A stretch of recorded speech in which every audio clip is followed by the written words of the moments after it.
So Brian, tell me a little bit about the different kinds of anti-trafficking work that Ratanak does. Well, there's prevention, and then there is the reintegration back after trafficking, and then there is the whole systems work with government. I mean, when you get involved in trafficking, you want programs to work that are curative for people that have suffered human trafficking, but you need a context. You need a framework within which to work. Cambodia has been developing that slowly for a long time, and Ratanak has had the privilege of participating fully with the Cambodian government in actually developing that system. So once you get regulations, laws, protocols, now there's the framework. You can actually start to work with both those that have already suffered trafficking, but also those that are at risk of it. We have basically protocols to deal with those. Seems like a lot of charities would be more drawn to the rescue, like it's a much easier story to tell. Why is changing the structures that support human trafficking important? Yeah, the actual rescue of victims is dramatic, and without underplaying it, it's the easy part, actually. It takes a lot of stress to do rescues and have people rescued on a policing front, etc. But in actual fact, once you've planned that and executed that, they're rescued. It's quite quick.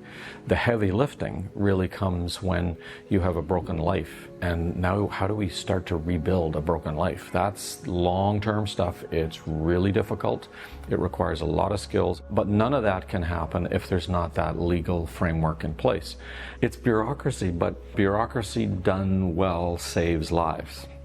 And not only does it save lives in terms of the programs we run for the 150, 170, 180 young lives we have in our care at any given time, it allows us to impact thousands of lives we never see in a larger national system in Cambodia of care and concern and rehabilitative programs, etc., that can all exist in this ecosystem of basically ethical concern and care for these victims. Because I think when you hear some of the stories of the kind of abuse that these women suffer, is it possible to put back together a life that broken?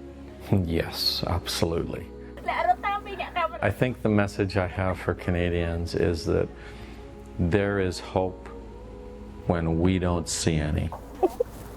I'm almost 35 years into this now. There is no way I'd be doing this if I wasn't utterly convinced that I have not only an understanding of a God that loves these people and can transform their lives, but I've seen it happen over and over and over again, right from the killing fields and civil war in this country, right through the abuse from pedophiles, right to the selling of slaves overseas.